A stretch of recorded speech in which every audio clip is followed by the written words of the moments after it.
Welcome to the Poisoner's Cabinet. I'm Sinead. And I'm Nick. And this is your weekly podcast exploring the lives of the great poisoners and macabre murders from across the centuries and creating curious cocktails inspired by the desert we tell. And it's season 3, people. We're back. We're back. It's been a long time. It feels like an awful long time. I know. It's been but 3 weeks. That's it. Yes. It feels like a lot longer. But we struggled through so many obstacles in that time. We fought COVID. We've overcome monsters, and did. we are back here today recording a lovely episode. For season 3, 105 episodes. Indeed. How are you, Nick? I'm alright. I'm quite looking forward to getting back into it. So a break worked well. That's why we need it every now and then. We love doing the podcast, but every now and then we need to rejuvenate and refresh our brains. And not see each other for at least a week. Yes. And then we just like text each other, what are you doing? What are you doing? I don't know what you're doing. Have you found someone else? Have you found another podcast? Oh, it is good to be back. And thank you to everyone who has been messaging us, sending us good wishes and lovely thoughts and things to entertain us. And also gifts as well. Yes, indeed. We've received something delightful in the P.O. box, which is very exciting. We must say thank you very much to Devaney, who has sent us in some delightful Poisonous Cabinet hats. Hats! We love a hat. A splendidly knitted hat as well. Now, unfortunately, the hats have arrived just as the UK has gone through a massive heat wave. Doesn't matter. We're still going to wear them. We're still going to wear the hats. We're still going to go with the hats. Thank you very much. It's very kind. And really very exciting. Kind. They are wonderful knitted hats. We'll share some pictures on social media, but they have our little slogan in there. Knitted in. The precision with which she has done this. Devaney, you're a legend. If anyone wants to send us other things, nice things, we can't stress that enough. Our P.O. box is on all of our social media channels, or just scream at us through social media and we'll tell you what it is. That'll work too. That'll do it. Like any poisonings this week, Nick? I mean, there have been so many. Oh, really? Oh, okay. Absolutely. I mean, too many to mention now. Well, I mean, we've been to New York. We've been that's poisoned true. ourselves with COVID. Yeah. So we've done a lot. There's an awful lot been going on. Pick out just the one poisoning case, and all that is a tall order, I feel. We went to New York and poisoned ourselves with bagels and cocktails. Many bagels, many cocktails. Oh, it was a good trip. Because it seems like another lifetime ago that we were there. Yes, when we were over there, we picked up many recipe ideas. Ooh. Oh yes, we went to some fantastic places. Got very carried away in cocktail equipment shops. Yes, we did. which was brilliant. With the most stoned man in the history of the world behind the counter. Oh my God. Which was hilarious. Went to a place that was recommended by some people on the podcast to pick up equipment and bitters, place that stocks amazing bitters. We got some of those, but the guy was off his tits. It was hilarious. Just did not blink and was staring going, that is so great, to everything we were saying. Like, should you be handling money right now? But we did. And also realised that me and Emma are not the sort of people you should travel with, because every time you're going, should I spend money on this? We're like, yes, absolutely. That's what I need. Get all of it. Yeah, buy everything. So. You only live once. Come on, Nick, spend all your money. Oh my God, he's really doing it. I really am. I'm spending all my cash on shiny new copper things. Marvellous. Well, speaking of spending all your money on shiny things and stoned people staring at you in the streets, I think it is time for us to thank our delicious new Patreon subscribers. Indeed, and there are an awful lot of you, because we haven't been doing this for a while, so thank you very much. We must start with Susan Pryor. To Sarah Jane Hazeltine Nesbitt. And to stop paying MP's lecky bills. To Spark Hazel. Amy H. Kit Saunders. Tracy Leonardson. Stephanie Dickinson. Julie and her mighty pooch, Rafferty Hair of the Dog Naya. This is the best name in the history of the world. Indeed. Tracy McRobbie. To Annie Fazaza. To Christina Peake. And thank you so much to Taylor Johnson. Thank you, you beautiful, beautiful people. Thank you, lovely, delicious Patreons. Thank you for joining us. And also loving the fancy names that people are putting in. They're creeping in every week, a few more. I quite like Sarah Jane Hazeltine Nesbitt. Sounds like a fancy lady. Very fancy. She's been to Nick's special finishing school, but she did well. She did well, absolutely. Better than me. Indeed. And Rafferty, Hair of the Dog, Naya. What a wonderful pooch. I'm glad he listens to the show. Oh, quite. Well, Nick, are you ready to drink cocktails and talk about poison? Well, we haven't done it in a while, have we? Or could drink poison, talk about cocktails. Nah, let's start as we mean to go on, I feel, for season 3. Go with the first one? Go with the first one. Yes, now we're back with season 3. We're going to start with a bang. We're going to start with some fun stuff, some facts, a little delve into history, as well as a lovely, delicious murder, because that's what you'll all hear from. But, of course, we can't possibly have any stories or any chat without a cocktail in hand. Most certainly. As you know, dear listeners, every week we choose a secret ingredient that is inspired by the tale that we tell, that will flavour our cocktail of the week. My story is my pick, and this week's secret ingredient is Green. Now, I want it on record that you have chosen this ingredient entirely of your own volition. There has been no persuasion or bribery or anything untoward going on in the choice of this secret ingredient. Yeah. I fear I have walked into a trap. Yes. That I have built. Which you only have yourself to blame for. Yes, I will be hoisted by my own petard. I think we all know what's coming. The rumbling truck of approaching is just coming over the hill. I can see. I know what's written on the side of that truck. Yeah. I know what's coming. But green. Green Also, is a lovely colour. I like green. is. My front room is painted green. Lots of lovely things are painted green. It is a wonderful colour. Yeah. Also, it allows me to go, could it be a nugget of Purest purest green? Very niche reference to certain British comedy fans there. But yes, green. It's gonna... I am not just going, something was green in this story, and then just putting it in there. No, there's a very specific kind of green that I'm thinking of that will become clear very soon. But green. With green as your ingredient, your inspiration, Nick, I dare to ask, what have you come up with for season 3? I thought it would perhaps be unfair of me, as we know I'm a lover of green things, to sort of pick your poison, as it were. Oh, so Sinead, we're going to play a little game. What? I didn't know this was coming. Now, What? Okay. Before you, there are 3 mystery cards. There really are, and he stamped them with the logo. Oh my god, I love this, and I'm terrified at the same time. You will pick. So, we know one of these cards, I hope only one, could have the horror that is green chartreuse on there. As We may well get through all 3 of them by the end of the episode. That's true, yeah. But, you're making me choose my own fate. I'm making you choose your own fate. Or choose the manner with which I die. Choose the manner in which you die. Ooh, the pressure. Okay, I'm gonna go with this one. Okay. All right, do I pick it up? Pick Do it I up. read it? Okay. It reads, absinthe makes the heart grow fonder. Well, that's what we're having. Okay, absinthe we can cope with. Oh, I have to read this story. Shit. God damn it. You don't mind. You're just I'm yeah, absolutely. Okay, absinthe makes the heart grow fonder. Well, that is what we shall have. Yay! Do I look at the other ones? Can I look at the Yeah, other well, ones? it is up to you. So or we can save one of them for later. Oh, okay. When you feel a particular gap in the story, perhaps you can go, I want that one. And we will see what the other cards reveal. Okay, well, let's start with the absinthe, makes the heart grow fonder, and let's see what happens. I think it is high time for us to get into that poisonous cabinet kitchen and shake up a storm, so we'll see you in a minute. We'll see you in a bit.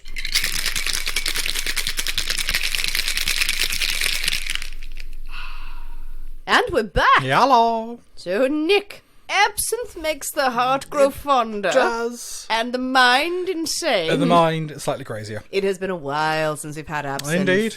We don't have it a lot. No, there's reason for that. Absinthe has a peculiar effect.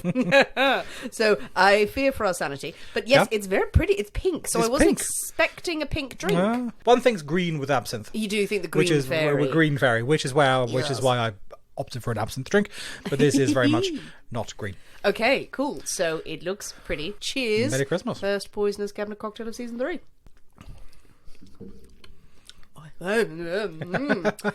Oh, there's a lot going on there, Nick. There's a lot going on there. Oh, what's happening? I don't like that. I don't like that very Look much. on your face. Oh, and it's got an aftertaste that I'm not in love with. There's a lot going on, and it's slightly nothingy.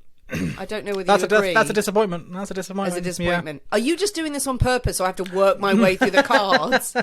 If I was disappointed, or if I loved it, you'd be like, no, Sinead, it's disappointing. Card number 2, card number 2. Well, another sip. Yeah, it's got a lot of...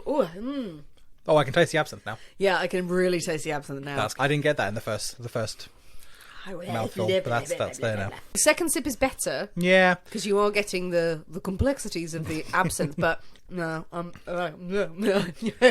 yeah, it's making my mouth do weird things. It's not one that's going to go on the standard rotation. Okay, well, talk us through it. Talk us why I mean, this is happening. there is a lot. There's an awful lot going on in this one. There's There's a lot going on. So we've got a base of gin. Okay. We've got a base of gin. Yeah. Then we have the absinthe. Then we have some of the maraschino cherry. I did think there was maraschino cherry in there. We got that. We've also got cherry brandy as well. So Oh, good God. we are talking tiny quantities. A lot of these are like 1/6 of an ounce. So very, very, very, very small quantities. Campari, which is where you're getting the bitterness from, and also grapefruit, which is also where you're getting the bitterness from. What? And then some sugar. Not enough sugar to balance out the bitterness. No. So, yeah, there's an awful lot going on in that. There is far too much going on in that. Nearly all the ingredients are like 1/6 of an ounce. And it's just there for the sake of being there, I think. And it adds nothing to the flavour. Generally bad cocktail. Oh dear. 2 things. I think it's important that I don't finish this. Now you've listed everything that's in it. I don't care if there's 1/6 of an ounce in there. Like, this is a recipe for disaster if ever there was one. And 2, I think we'll refer back to a conversation that Nick had with me while we were in New York in a very, very good speakeasy, very well-known cocktail bar called Attaboy. And Nick was lecturing me at length about the principles behind this bar and the owners of you don't need lots of ingredients. Yeah, absolutely. 2, 3, maybe 4 ingredients absolutely. is all you need if mixed well for a very good cocktail. We proceeded to drink through several cocktails. Very, very lovely cocktails. To test this theory, and they all bloody worked. Yeah, absolutely. No, I think you're right. And everywhere and that has stuck with me. Every time I look at a cocktail list now and go, that's a lot of ingredients. There's too much in there. What are you trying to prove? And it generally fails, like it has on this one. I'm sorry. I'm gonna fair enough. not drink that, not because it's undrinkable. If it was not my episode, I'd probably neck it. Don't think I should finish it because it's so strong. But also, I know you have backups.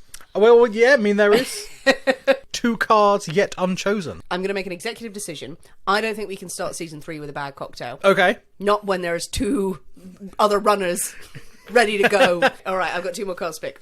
I'm going to close my eyes. This one. Why are you looking at me like that? I haven't turned it over. Oh, Jesus. What have I done? Okay, I'm going to turn it over.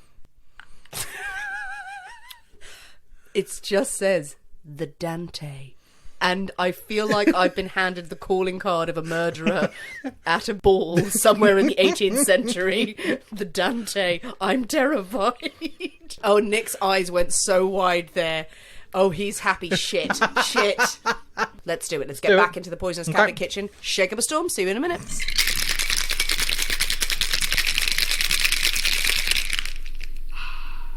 And we're back. Again. Okay, reset on the cocktails. That never happened. I may regret what's going to happen Yeah, now. you may well do.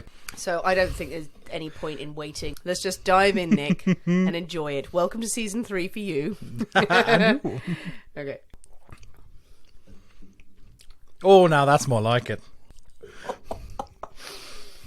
How can you not like that?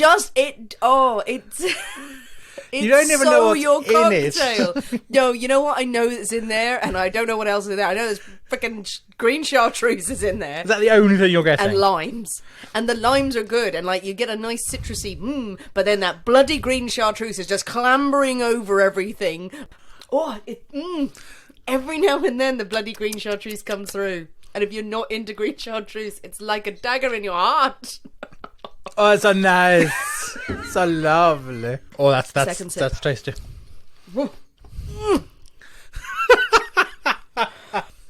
I will give you that it is really citrusy, which is much better than some of the other green chartreuse cocktails I've had, which is the lime almost. It's trying to overpower it. It's not working.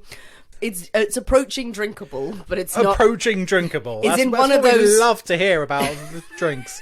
I'm not going to waste a drink. I'll get over this in a week. You know what? As a green chartreuse based cocktail, which I'm sure it bloody is if it isn't, this has all just been a monologue of nothing. Showing your prejudices. That's what it is. It is. Like, yes, and suddenly you turn the mirror around and the real monster is you. Talk us through it, Nick. Talk us through it. There might be a hint of chartreuse in there. How much? 1/3 of an ounce. You bastard. 1/3 of an ounce in a glass that big. Yeah, that's still too much. There's tequila. You like tequila. I do like tequila. And there's lime. You like lime. Nice. Some sugar. You like sugar. Stop telling me what I like. And then a new thing. A new thing? That we have not had before. Okay. We now have 1/3 of an ounce. Okay. Of Metzendorf Kummel. Have you had a stroke? Nope. Metzendorf Kummel. What? It's another sort of Central European herby liqueur type thing. It's based on caraway. Oh, caraway! Yeah, it's based on caraway. And I've don't mind a caraway seed. I've come across it in a number of cocktails, but I thought, I'm not buying a whole bottle for that. But I thought, on this occasion, I will buy a whole bottle of that because it'll annoy Sinead. So I did buy a whole bottle of that. I don't see the cupboard for future use, which is great. Something new in the cabinet, which is quite exciting. Do you like the way you sort of turned into an Irish mammy there going, you like tequila. You liked it. You like it. You liked it a minute ago. Or if you didn't know what was in it, you'd be yumming it up, wouldn't you? Exactly. That's exactly what... I should have put some red food colouring in there. You'll be knocking it back. Why red food colouring? So it's not green, so you wouldn't see the green. What? If I've drunk green cocktails before that didn't have green chartreuse. And you threw them all in my face. Yeah, exactly. That'll confuse her. Yeah. She's a simple lass. Dazzle her with colours. I will give you, from my humble opinion, for which you care nothing of. This is true. It's a far, far, far superior cocktail than the first one. Okay, I've absolutely agreed. Because, 4 ingredients? 4 and a bit of sugar. 4 ingredients and a bit of sugar. And a bit of sugar. Nicely balanced. I can tell that this is a good cocktail. It's not to my particular palate, but it's got very nice subtle flavours coming through. Unfortunately for me, the subtle flavours are just like, I'll kill you. Whereas you are just like, your taste buds are singing, there's dancing in the street, bluebirds are flocking around you, happiness. As a chartreuse cocktail, it works. See, now you make me feel bad. Because I feel I should have been nicer on this third and final cocktail. What? And made something you might like, but no, fuck that. You chose green. And you're just punishing me. Well, with our Dantes, the Dante, firmly in hand... Well, Nick firmly in hand, Yep. just dancing off towards the gates of hell. I'm Me being dragged, going, no, there's a trick here.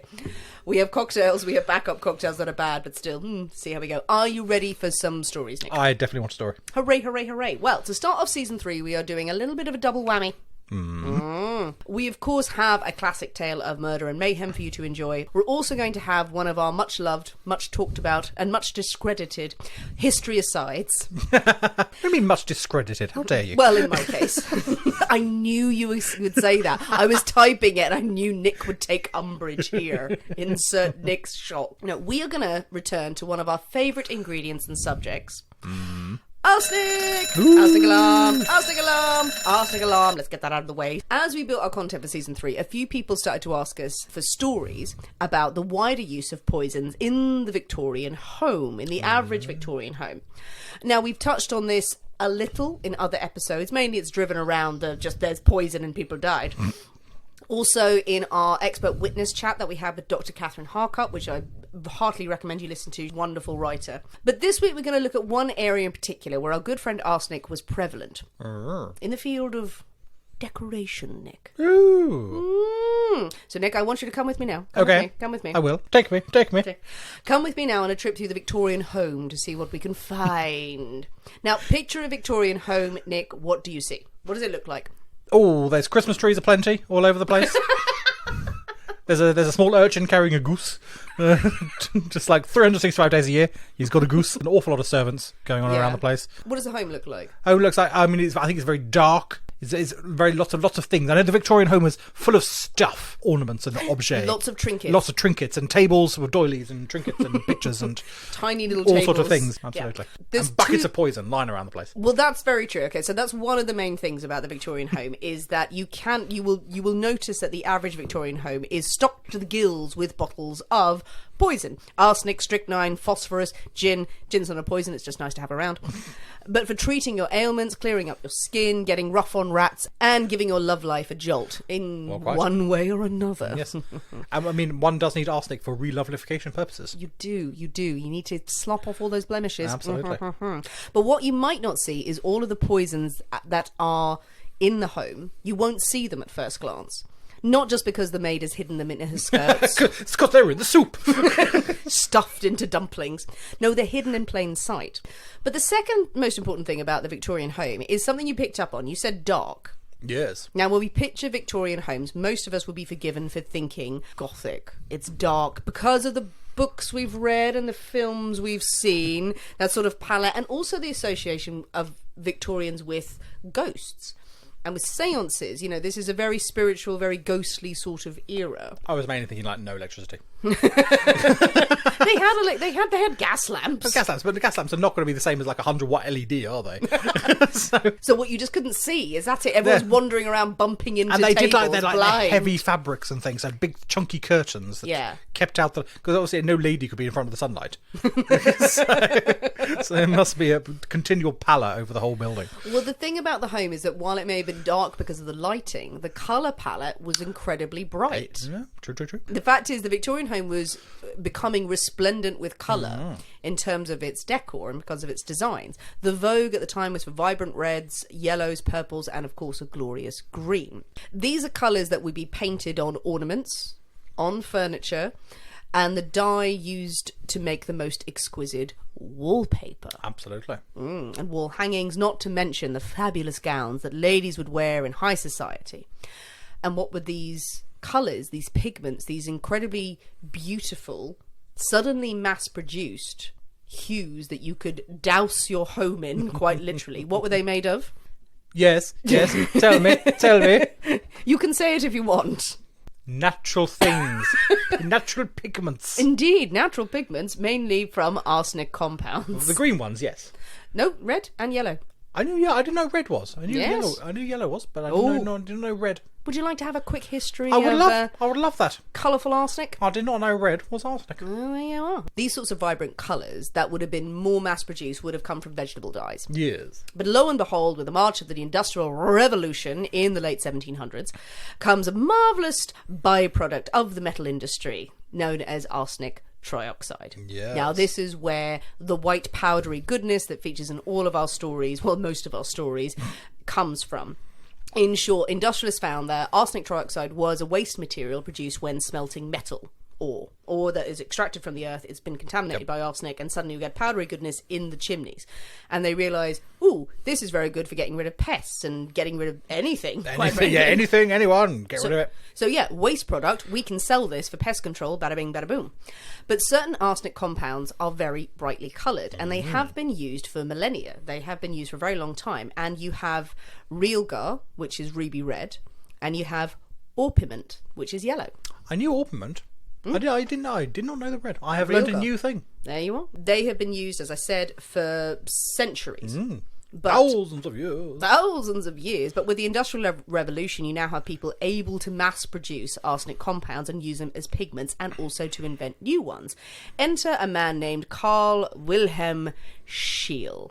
Hello, Carl. Do you know who he is? I don't. You should. Should I? For two reasons.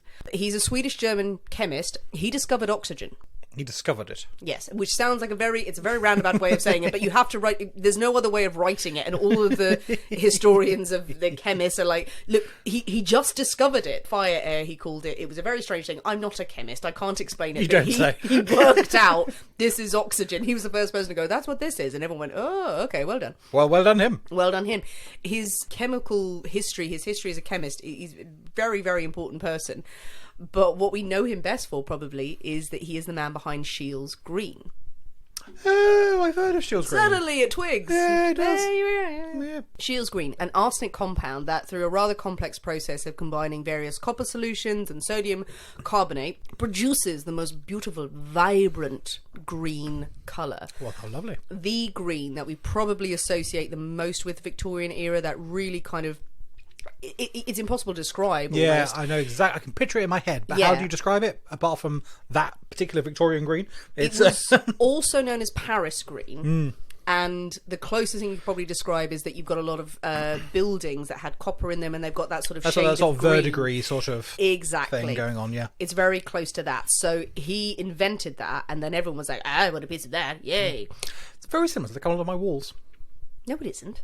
It is that sort of green colour. Oh, that one. Sorry. Yes, not the white one. I thought you were losing your mind for a minute. That green wall over there. The green chartreuse had gone to your head and you were hallucinating. I'm in Paris, everybody. Scheele's Green and other arsenic pigments were all the rage in Victorian England because, for manufacturers and customers, because they didn't fade. Vegetable dyes did. These stayed true. They were vibrant and they were very, very cheap to produce. Delicious. They were so popular that they were not only favoured in their use in colourful wallpaper, but as I said, also dresses, hair pieces, dipped flowers that you'd have in the house, wax fruits, fake fruits that you had in big piles, that was very fashionable. Also used as a food colouring. Nice, tasty. And on children's toys. Excellent. So you have a home literally soaked in poison. There's no two ways around it. And when that happens, things are going to get dark. You'd think there would be loads of people would be Machiavellian and use this as an excuse to commit a lot of murders. I think that's giving a lot of people a lot of credit. People kept messaging going, there must be murders associated with it. No, in fiction, yes. Yeah, loads. absolutely. Normally just people were starting to get quite ill. First of all, the people working in the factories, they're starting to get sick because they're breathing in or handling poison daily, and they end up falling over suffering from the effects of death. I mean, that classic symptom. It's a sign that something's wrong. But workers dying, no one cares about that. Poor people, meh. But when news reports start circulating about normal people in houses... God, not rich people! Oh, yes. Suffering the ill effects of their beautifully decorated homes, the press got panicky. Stop licking the wallpaper! Well, that is the very thing. That is something that someone picked up on going, when the arguments about how toxic wallpaper was, at the time, someone actually said, unless you're licking the wallpaper, it can't hurt you. Turned out he was wrong. The snozzberries taste like snozzberries. The arsenic tastes like arsenic. It was a very dark version. It really was. Charlie and the Chocolate Factory of Death. Oh, look at this lovely mural of a lovely strychnine tree. These belladonna plants, lick them. Oh no, they're dead. Oh no, they're dead. We really have to remarket this. So you'll feel bad now. You've got a couple of cases of children falling very, very ill. I think there was one death. And you've got children who are playing with their toys and they put them in their mouth. Obviously children do, and they get really ill. And I think there was a death associated with some children in a Victorian home, and they picked up the fake fruit. So that was big in fashion. If it wasn't made of wax is very expensive. But you have the bowls of the wooden fruit that are painted in these beautiful pigments. Kid picks up an apple, like that, yeah, and absolutely. drops down dead because there's arsenic all over it. And everyone was like, that's curious. I wonder what was wrong with him. He was poisoned, you idiots. This is also why kids never like fruit now. From like a genetic memory of it being poisoned. Right, are you saying all kids are connected to this one kid? Yeah, absolutely, that's how it works. That was the mother kid. Yes. Science! You question the man who invented oxygen, and now you've worked out kids. Now, psychic kids throughout the years. The children of the corn. The children of the corn, they have this is a psychic memory of the poison fruit. That's how these things work. Moving on. The price for fashion was even higher, Nick. Now, there's some brilliant books that are out at the moment about fashion that kills and in that era. And I'm just going to touch on it very briefly here. But you have these women wearing these incredible green dresses. I mean, these colours are staggering now. Absolutely. And can you imagine having an entire ball gown dipped in this sort of colour? It's incredible. There was one lady in 1871 positively preening to her friends about the box of green gloves that she had bought from a very well-known fashion house. And she had these gloves and she was going to wear them to all of the events, and she was showing them off. But no sooner as she put them on, her hands were covered in angry blisters and were seeping and oozing. The dye in the gloves had not been properly sealed. Oh, yeah. Not easy to do, and she had sweaty hands because she was wearing gloves. Which is why you'd wear the gloves, so no one sees your sweaty red hands. And it absorbed the poison, and her hands were falling off. Yeah. And she's probably going, oh, my hands are a bit rashy. I better wear my gloves. Yes. To cover up this. One day, takes her gloves off, and her hands come off too. It was said women were wearing enough poison to kill a room full of suitors. Nice. Gives a new meaning to the word slay when you're going out. Yes, it does. Oh, you don't know that expression, do you? I do know that expression. You do. It took me a while to get that. Slay! But, Nick, you may be wondering how wallpaper kills you. Yeah, I was, absolutely, yes. You were still thinking about the gloves that tear off your hands and those psychic kids who know so much. Yeah, they know all the things. Keep them out. You're just going to go to sleep rocking back and forth thinking about that, aren't you? Walk down the street, there's a kid looking at you. No, he knows! He knows the secrets. Well, folks who had bought the very latest fabulous wallpaper from William Morris. Oh, absolutely. And other manufacturers were available. Seemingly William no Morris one was and to others. talk about it. No, it was William Morris, and then everyone else was like, Mr. Morris, can we ride on your coattails? They found their homes were mercifully free of pests. Yeah. There were no bed bugs, Nice. no fleas. Even the rats were keeping away. Oh my god, this is wonderful. They must know this is a house that is It's a too fancy respectable. house. Absolutely. Too lovely. But then when people start collapsing, there are problems. Again, this is not all at once. I don't want to give the impression that there was suddenly a mass tidal wave of people just all fainting in the houses and everyone, oh, we must do something. No, this is over a very long period of time. True. We have people who are making flock wallpaper. So you know flock wallpaper? I do know flock wallpaper. Velvety, lovely There's texture. Nicely strokeable. Yeah, stroke the furry wall. Beautiful pattern. Why does that sound rude? It's from a film. So these are beautiful patterns where tiny bits of wool fibre dipped in the dye are stuck to like a fleur-de-lis or a early version of paisley or anything like that, and they are stuck on your wall. So the workers who are doing this are just breathing in fibres constantly, but they're workers, screw them. Yep, doesn't matter. But in the home is that if you brush against the paper, the fiber's going to be released. Absolutely. You can breathe them in. So all these comments about licking the wallpaper, you can do that. No, just brushing against them, flock wallpaper, releasing arsenic. But the real problem is that even if you don't have furry wallpaper, if the wallpaper or your walls or your house became damp and then mouldy, which was very likely, Yeah, absolutely. very, very likely in the Victorian era, the mould reacts to the arsenic. It creates mould. Mould tries to fight the arsenic. It does, literally. Okay. And in fighting it, it releases a gas. Excellent. Yes. So this gas, this poisonous gas, is seeping out of the wallpaper as the mould and the arsenic fight each other to the death. But some people said it smelled of garlic. Some people said it smelled of mouse. Nice. Yep, garlic. Garlic More mouse. likely that it was garlic. People maybe had never smelled garlic before and knows this smells like a mouse. What? But yes, you have this toxic gas being released by the wallpaper just being wallpaper into the home, and it's inhaled.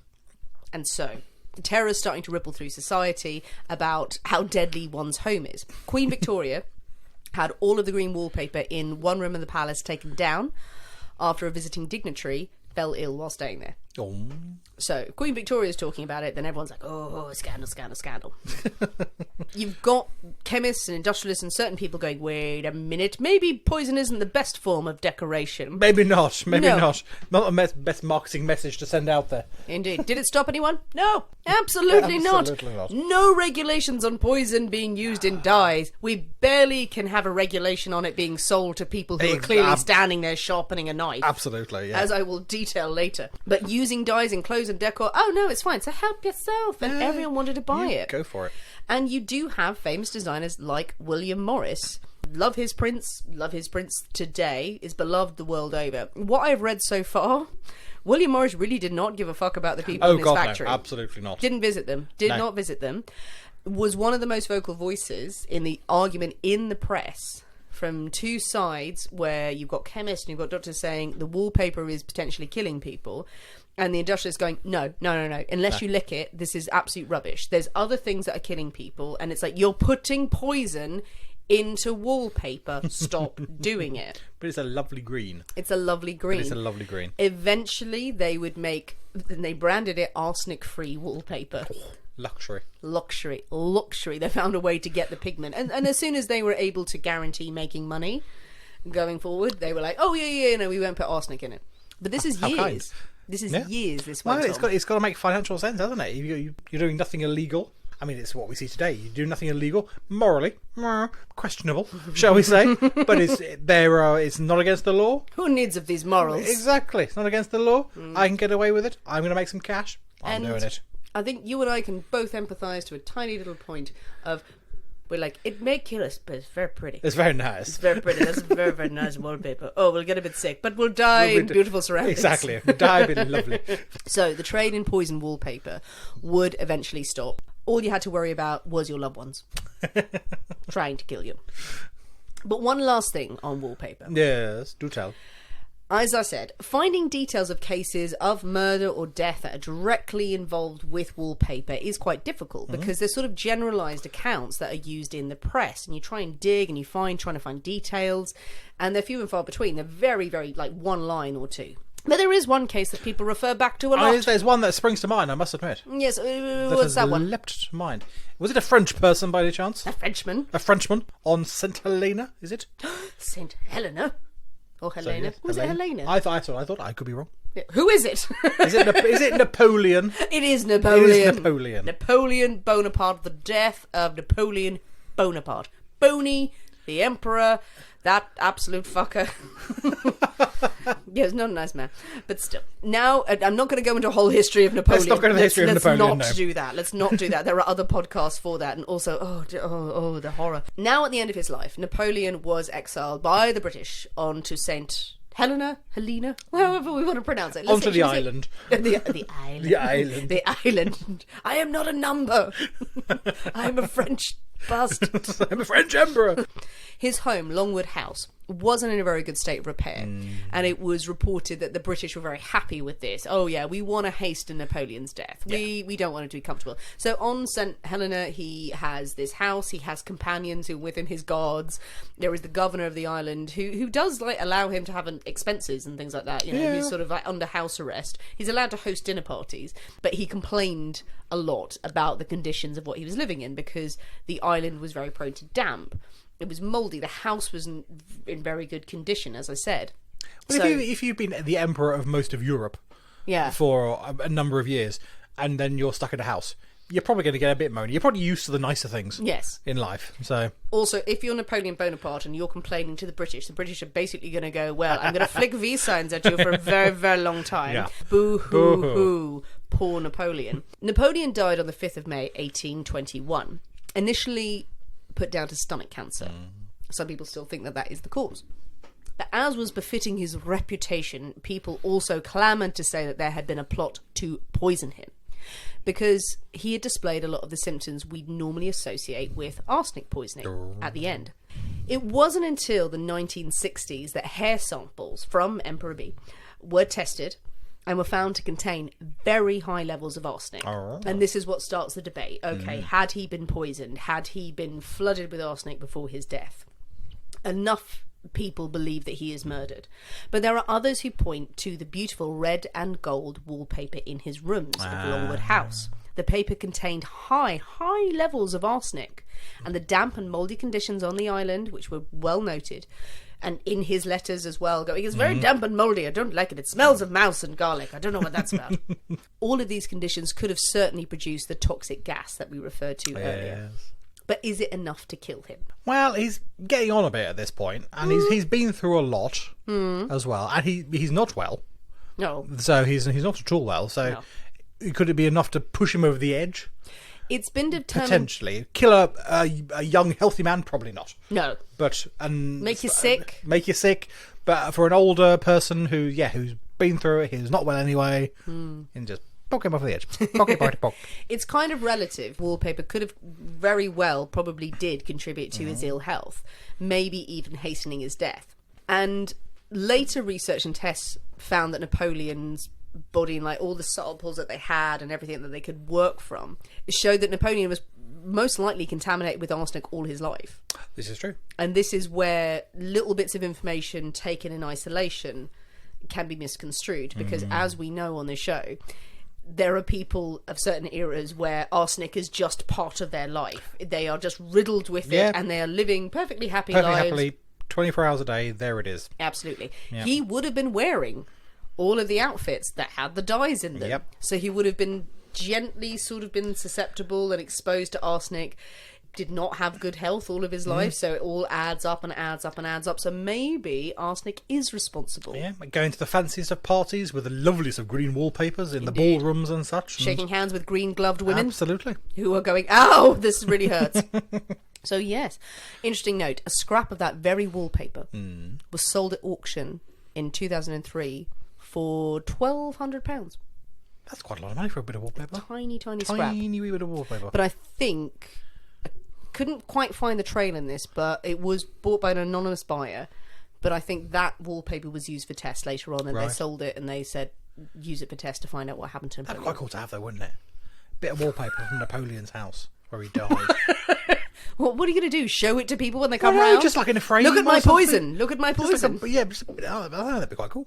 That'd be quite cool. Yeah. And it was very red and gold. Yeah, very red and grey frame, and from Napoleon's exiled house, possibly responsible for his death.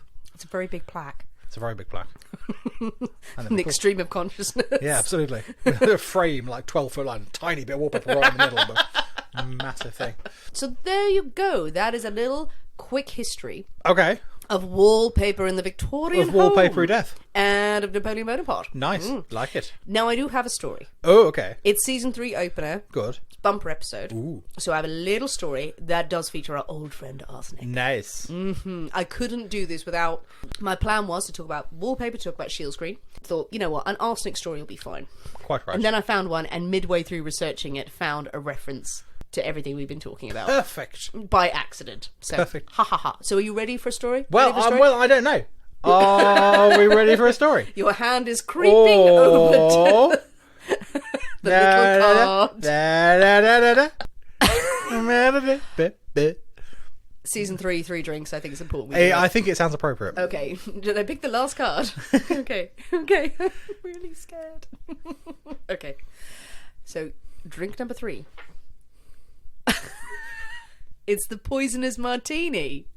This is one of my own devising. A Nick original? It's a Nick original. For season 3, yes. Oh, this is a great way to finish up, isn't it? So I thought With a whole story. You picked wisely. Wonderful. Okay, let's settle in for the short story that I have to end this episode, but to also launch season 3 with a poisonous martini. Time for us to go and shake up a storm. See you in a minute. See you in a bit.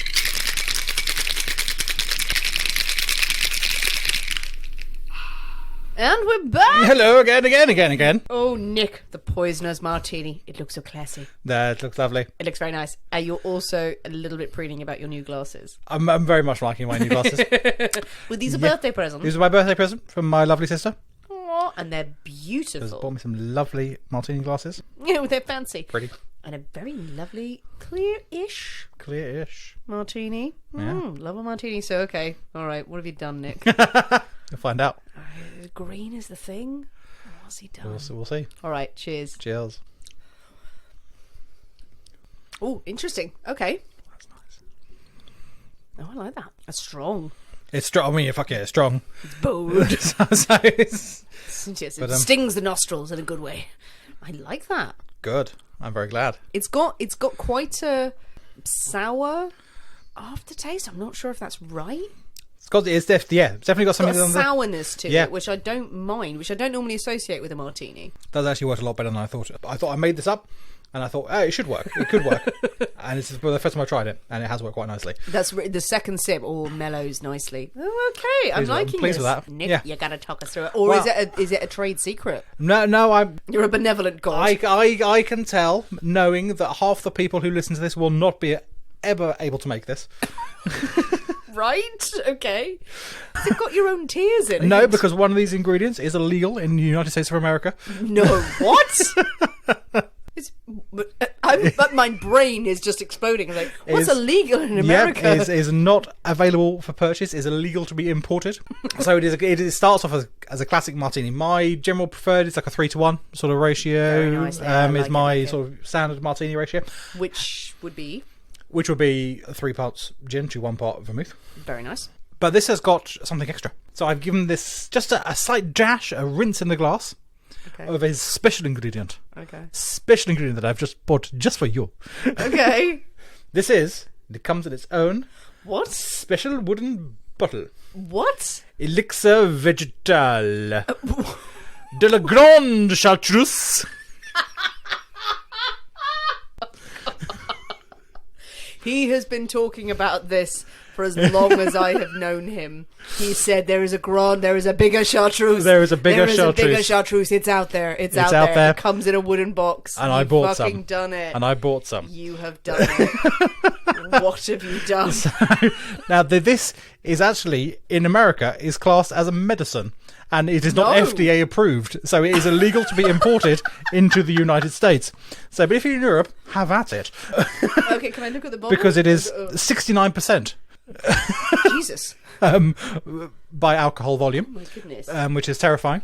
So yeah, it comes in a little wooden box. Yep. We'll have to share a picture of this. Yeah, absolutely. It's great stuff. Already, you open it up like a Russian doll, and then inside is a dusty, probably from the wood. Probably for the wood. From this, oh god, it's dark. Oh, very green. Very green. It's so green, it's insane. So this, supposedly, I mean, I can't remember which episode it was in, but I talked about the chap who supposedly had the recipe the monk who had the recipe for chartreuse.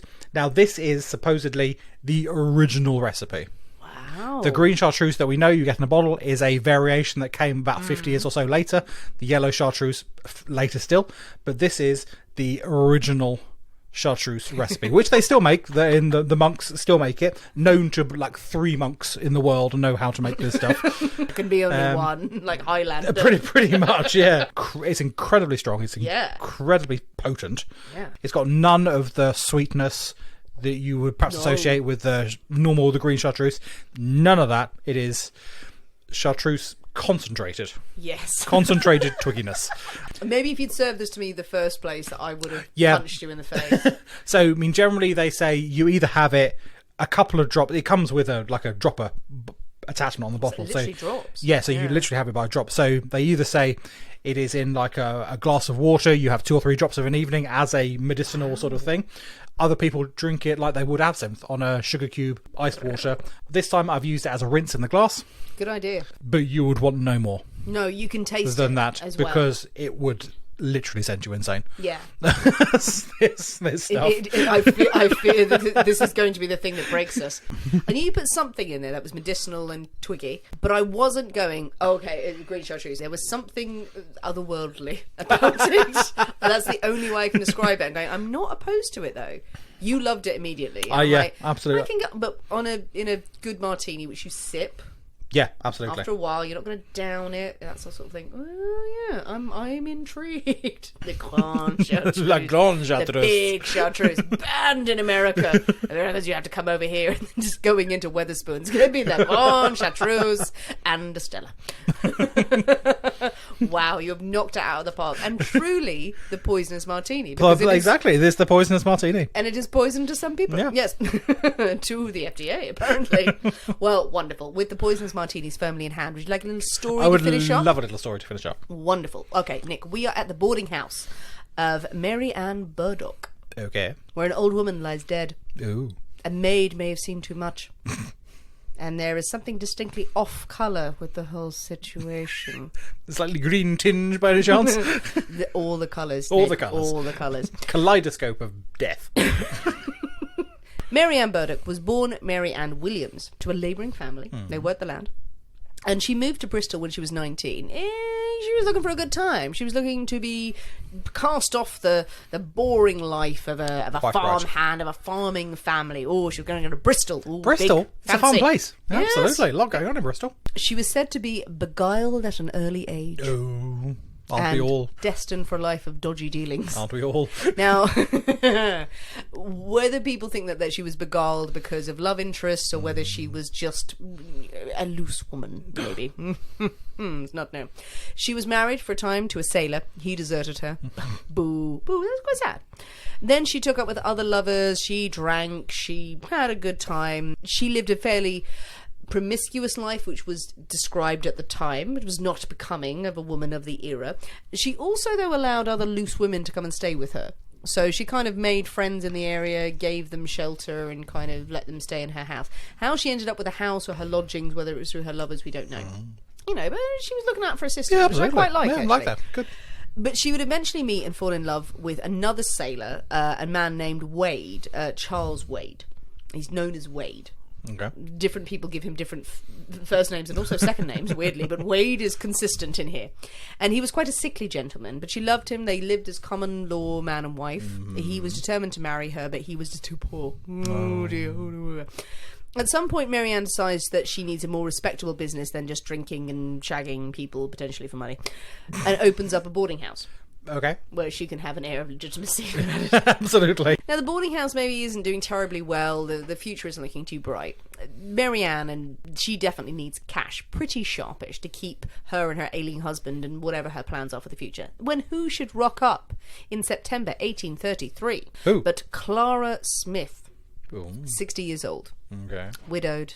No family to care for her. Oh, poor Clara. She has a distant brother and a nephew maybe somewhere, but no one to really look after her, not anything to her name, apart from a jewellery box and £700 in gold coins. Yeah, that'll do it. And £100 in banknotes. And all of these Clara's rings and flaunting a finery. lot of this stuff around. Everyone knows about all this. She's going, look at all my stuff! Wouldn't you? She turns up at the boarding house, and being an old dear, she's like, I don't trust my goods to the bank. I will keep them in my strongbox, Right. and I'm going to keep them secure in this boarding house, she's saying to Mary Ann. Mary Ann's eyes are on stalks right now. Mhm. Yes, please, come in. And where do you keep the key for safekeeping? Exactly, yes, don't you worry, dear, I'll look after you.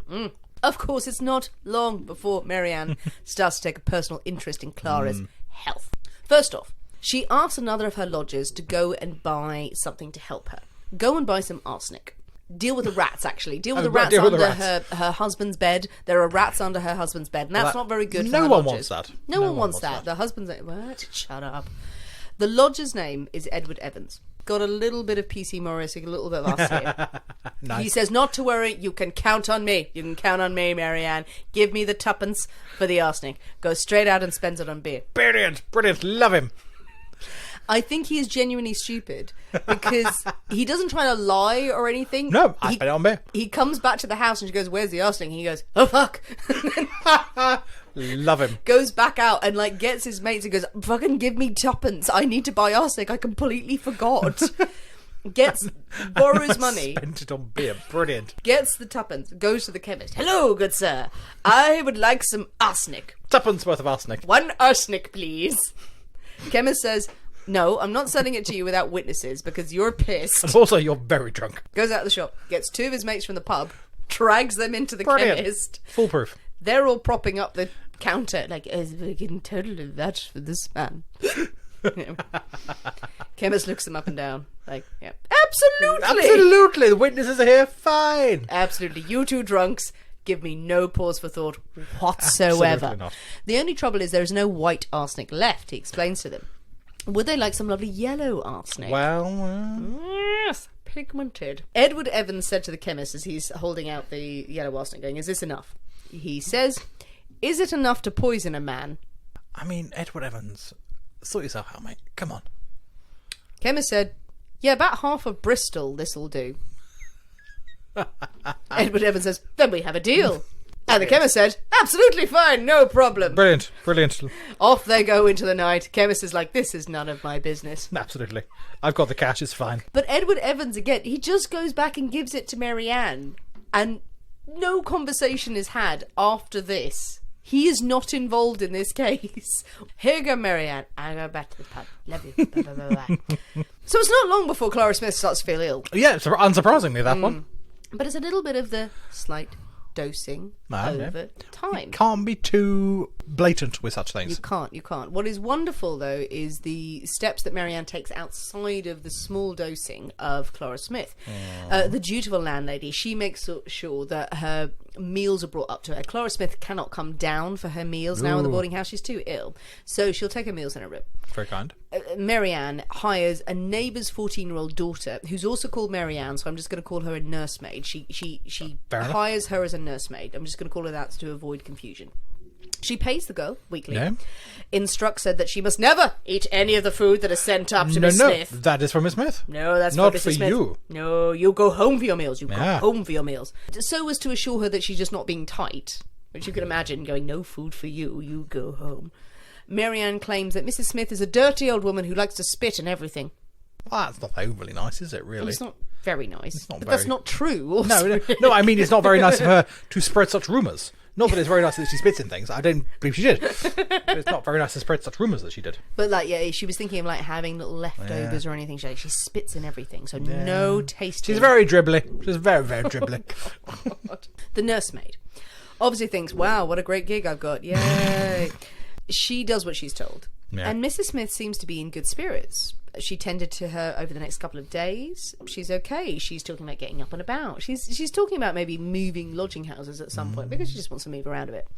And Mary Ann Burdock keeps peering at different points, just sort of like peering round stairways at the nursemaid as she's like bringing the slops out, kind of like, hey, has she said anything? Has she said anything? She did, yet. New instructions that she gives her. If she says anything about moving lodgings, you tell her that you don't know of anywhere in Bristol. No, there are none. Very strict instructions. None of that. Also, how's she doing? Is she any worse? I mean, better. Is she fine? Is she fine? One evening, Mary Ann goes up to see Mrs. Smith, and she says, "I will make you a nice bowl of gruel." What's not to love about a nice bowl of gruel? Mrs. Smith is literally shouting at her, going, "I don't want any gruel. No, it's absolutely what you need. Here I go, off I go." Comes back up with a basin of gruel. The nursemaid is sort of standing there, what the fuck is going on, watching this. She's bringing the basin up to her door, and then she sort of turns and then goes into a room next to it. Nursemaid sort of puts her head around the door, and she sees Mary Ann taking out a package and sprinkling 2 pinches of what she calls yellow powder into the gruel. She finds very striking because it's yellow powder. What are all people doing with that? She asked Mary Ann... Nice bit of turmeric, some saffron, some lovely seasonings going on the gruel. Mary Ann turns around. Nursemaid's standing there. "What are you doing?" And she goes, "No, it's medicine. It's medicine for the patient. But you mustn't tell her because otherwise she won't take it. Because she's a cantankerous old woman. She won't have anything that's given to her." Very true. She says this while scrubbing her hands with a brush and her nails. She is literally tearing up her skin to get any trace of the powder off. Going, "It's fine. It's absolutely fine. Don't mention it to her whatsoever." The nursemaid does what she's told. Bless her, she's 14. She's 14. She's 14. Yeah, absolutely. She's getting paid. The old lady drinks half the gruel down, and mere minutes later she is in agony. Nursemaid tries to get a doctor. Mary Ann Burdock says, "No, Mrs. Smith wouldn't want one." Absolutely not. I think she's screaming for one right now. Mrs. Smith is in such pain that she is flailing around the bed. She smashes her head on the headboard or the iron stand at one point. She slips then into a deep sleep or unconsciousness, and by the morning she is dead. Mary Ann then leaps into action. This is from one source of the time. After her death, she opened a cupboard and drawers and applied abusive epithets to the deceased, and conducted herself in a most unfeeling manner, exclaiming, "Only think of the drunken old bitch having this," as she was going through her stuff. No one likes abusive epithets. She told witnesses never to say anything of Mrs. Smith, or who she was, or what she was, nor that she had ever lived with her. And if anyone asked, to say that she was a stranger, a foreigner, far away in the East Indies. "Nor do you ever tell anyone," she said, "you saw me put anything in the gruel, for people might think it's curious." Right, okay. Foolproof. Yeah. Foolproof. Remind me of the lady's name who's just is Mrs. Smith. Clara Smith. Yeah, Clara Mrs. Smith. So we're going with Mrs. Smith, the foreigner from the East Indies. Yes. Right, okay. I just wanted to clarify that in my head before I said that. But okay. Absolutely no refuting that. The morning after her death, Mary Ann's husband Wade, he is seen by Edward, the drunkard who was at the pub. He's seen wearing Mrs. Smith's rings Nice. at breakfast. Excellent. He dressed up for breakfast, which is pretty, in her frock fancy. as well. I'm thinking he put on a full drag brunch. He went for it. He's in her heels. He's got her tiara. I feel like Wade leaned into it a lot. He went with it. Ed was just sitting there just spooning in scrambled eggs going, "Oh, okay." Mary Ann arranged for a very quick, very cheap funeral, telling everyone that Clara Smith, the old lady, had died penniless. There was only a little plate left that would just about cover the coffin. And it was a cheap coffin, a cheap funeral. Yeah. And no one from the boarding house attended. Oh, that's rude. Yeah. Mary Ann, of course, is seen depositing £500 in the bank shortly afterwards. Also gives cash for her husband in the weeks later on. Wade himself, despite all of the fabulous frocks in his drag act that never took off, he was a very sickly man. He died a few weeks after Mrs. Smith. Now, there's nothing suspicious reported about this. Okay. There's no inference that Mary Ann did anything to him. But Mary Ann was very soon back out on the market, playing the well-off widow. Ended up marrying a tailor named Paul Burdock. Over a year had passed. Mary Ann must have been feeling pretty smug. It's got away with this, absolutely. Yeah. Until December 1834, when she gets a visit from Thomas Manley. Who's Thomas Manley? He's Clara's nephew. Oh, that'll do it. Mrs. Smith's nephew. He'd only just learned of her death. Only just arrived from the East Indies. It takes a long time. It's a long time. It's a big old trick. He hadn't seen his aunt for many years, about 4 years. So a little bit, I will say, of him going, I haven't seen my aunt for many years, but I heard she's dead and I'm entitled to a massive inheritance. Money, please. Money. Mary Ann's like, no. She didn't leave anything. She died alone. She was penniless. She was penniless like me. I'm penniless. I have no money. Don't look at that crystal chandelier. Don't look at that bottle of chartreuse. On the brink of poverty, she said she was. Thomas is like, no, absolutely not. I know I was entitled to an inheritance here. Money grabbing as it is, he does instigate the investigation. And so Clara's death, Mrs. Smith's death, is investigated. And her grave was exhumed on the 24th of December, Christmas Eve. Nice. Yeah. Okay. Carried out by then up-and-coming famed toxicologist William Herapath. Now, he's not someone we've heard of a lot before. No, I'm not familiar with that name. He was an expert in his field. He was very famous. Also at this exhumation was an undertaker, the sexton, 3 doctors, a coroner, quite the crowd. And they literally lift the coffin out and prop it up on some gravestones and then just sort of pick away at the corpse. Yeah. I think they're holding up a sheet. Well, you don't want everyone to see, do you? No, I mean, it was Christmas Eve and everyone's going to church going, morning, here's some viscera. There we are. As they cut into the remains, they find that they are not only very well preserved 14 months later, but the stomach and the intestines are all covered with a strange bright yellow substance that has not faded in time. And the experts conclude that this was orpiment. So there must be a lot to coat the insides. Quite all over there, over there. The arsenic compound that is used for colouring items. So, an inquest is held. The coroner's jury found that Mrs. Smith died from arsenic poison administered by Mary Ann, and she is charged with murder. The nursemaid, the young nursemaid, was temporarily under suspicion. Yeah. She was cleared. She was cleared. She was brought forward as a witness. Some of her testimonies weren't included in the cases because she was so terrified of being in court, she literally fainted and had to be carried out. I suppose when you're 14 years old and you're accused of murdering someone. Yeah, she'd seen terrible things. Yeah, absolutely. I mean, that's going to freak you out. When the trial starts in April 1835, the case is called Sensation in Bristol, and huge crowds block the streets when Mary Ann arrives at court, and they are said to be making the most discordant yells and groans. Oh, how rude. Not discordant yells. Discordant yells and groans are like, oh. If they were in tune, it would have been fine. And in court, William Herapath shows the results of his examination to the jury. He shows the yellow samples on the intestines. They're brought in glass jars. He shows the yellow on the side, and he shows how only arsenic compounds could make these colours, and he shows a sample of Shields green in the court to demonstrate how arsenic makes these colours. They even brought in her skull.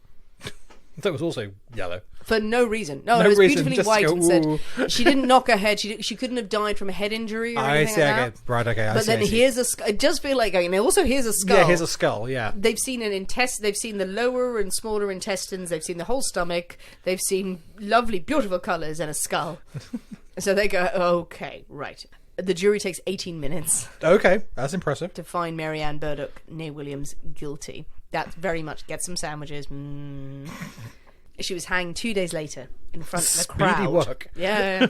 In front of a crowd of 50,000 people. 50,000, all of Bristol turned out. All of Bristol turned out. All of the West Country. All of the neighbours turned up. Oh, yes, this will be good. And she said nothing on the stand. Yeah. Dignity. She claimed her innocence until the last.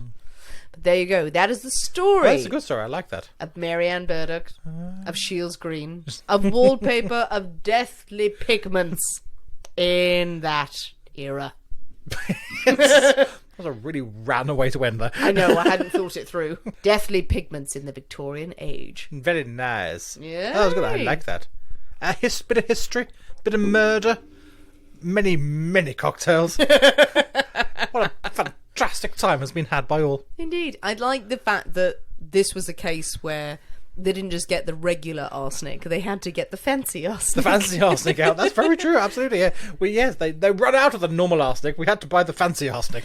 There was a version of the events where the nursemaid said that the gruel that was brought in to Mrs. Smith, after she put the yellow powder in, she said it looked red. which puzzled people. But then people were saying, like, is she confused? Is she just upset? Is it the Does she colour not of the know her basin? colours? Yeah, she not know she's colourblind. That was the whole thing. But using Shields green as well to show this is what... Demonstrate the range of colours that were available from arsenic. If you think it's insane that yellow is... Exactly, as you didn't know. You didn't know about red. Absolutely. Or anything. That if you think that arsenic can't produce these colours, then here we Here go. they are. Oh, that was very good. There we Learned are. many things. You've learned many I like things. learning things. Napoleon probably killed by wallpaper. Probably could That martini's gone really straight to my head. That is a good martini. It's a good martini, but fucking strong. We've learnt about wallpaper. We've learnt about things that could kill you in the Victorian home. And happily we'll delve into this a bit more if people like to hear a bit more of it. If you want to hear about the fashion. If you have other areas that you'd like us to cover. Very happy to dip into and see if we can find a case that matches it. Most certainly. But yes, and just landladies going, oh, old women, don't turn up at a boarding house going, I have but only this big trunk of jewels. Yes, I've only got this, all this God. That's all I have in the world. This big pile of cash. That's all I have. Leaning into the landlady going, yep, if I died, no one would care. Nobody whatsoever. Well, good night. I do feel bad for the 14-year-old nursemaid. I mean, she was put through it. That seems a bit harsh. That is a tough first job. Yeah. Also, like the chap afterwards wearing all the jewellery. Yes, there's a husband. It's like he's having a grand time. I'm crazy, but you like that, yeah. And also Edward, who's just pissing away all the money from the... It's like, oh, I forgot the arsenic, sorry. It must have been That's a regular brilliant. thing going like, okay, Edward, did you get the groceries I asked you to? No. But I did get you this half I pint. got Here you a go. lovely pint of beer. Would you like some crisps? You still want the groceries? Okay, I'll go. I'll go. And then to beg his mates for the money to buy the arsenic. Okay, I need some money to buy poison. We want a part of this.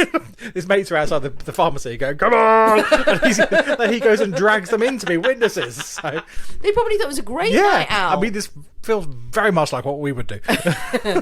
Let's go. Olé, olé, olé, olé. Arsenic, arsenic. Marvellous. Well, what do you think, people? What do you think about the wallpaper and the decor of the Victorian age? What do you think about Mary Ann Burdock and her basically killing her lodger? There's no two ways around it. Exactly. What do you think about the pigments of the Victorian age? Are there more stories that we could cover on this? Any ones that you can recommend, please just send us messages. Put them in the comments of any of the social media channels that you follow. We would love to delve into this further. So we've got some cracking episodes coming up, some really, really good ones. Again, visiting poisoning cases, but also branching out into stranger, weirder territory based on your requests. I've got a lot of branching out into stranger, weirder territory on the cards. Got some good old weird ones coming up. But most importantly, do mix up 2, possibly 3 of the cocktails that we have made. Well, I would say 1, possibly 2. Well, some people can't mix the last one. No, but that's what I mean. So I would say don't bother with the first one. You drank the first one, though. Well, mainly because I'm sitting here and I really want to drink. So you I drank haven't it. had a drink in like a week. So I think don't bother with the first one. The It's a absinthe makes the heart grow fonder. It's bleh. Nah, it's just a nah. I would isn't say it? just don't bother. Don't bother. The no. Dante, great. Lovely. Love it. For Nick. Absolutely love it. People who Fantastic don't like drink. chartreuse, then your heart will die a tiny But bit. it's brilliant. It's absolutely lovely. Sinead's entirely wrong. The poisonous martini. I'm sorry, people in America. This is not one for you. It's very nice. But it's damn good. The bigger the chartreuse, the bigger the chartreuse, the better the chartreuse. But if you're in Europe, have at it. It's not crazy expensive. No. And one bottle, I mean, that bottle there was about £20. That's okay. So, it's a small, what's the volume? Well, it's a really, really concentrated. It's 100 flavour. ml. So, but that is going to last God knows how long. God, yes. Because you will not have a lot of that in a drink. And you can get it on Amazon. Oh my God, you didn't go to an artisanal I didn't. brewery place? Unfortunately, I didn't. Producer? No. It was from the Amazon on next day delivery with Prime. Nick, no! Which is, I feel dreadful about, but they got it to me quickly. This is the proper artisanal stuff, but you will This is enjoy the it. scary stuff, but it is. And so many of our listeners are going to be furious because they can't get it. So you all have to come to Europe. Yeah, absolutely. Come and Take that say trip. hello in London. So Yeah. we'll send some pictures of how lovely these things are. We'll all meet up in Hyde Park with our chartreuses. That'll be a weird day. Our plan won't is it? made. Keep sending us suggestions of more stories you want us to cover in season 3. Come and join us on Patreon, a wonderful, wonderful community with loads of extra episodes, loads of bonus content, and really wonderful people where we get to chat a little bit more in depth in the comments about each episode that we do. We love to hear your suggestions, and check out our merch store if you haven't already. Lots to come in season 3. Well, thanks for listening, guys. We have been the people inside the Poisoner's Cabinet. We will see you next week, and remember, your loved ones are trying to kill you. Bye.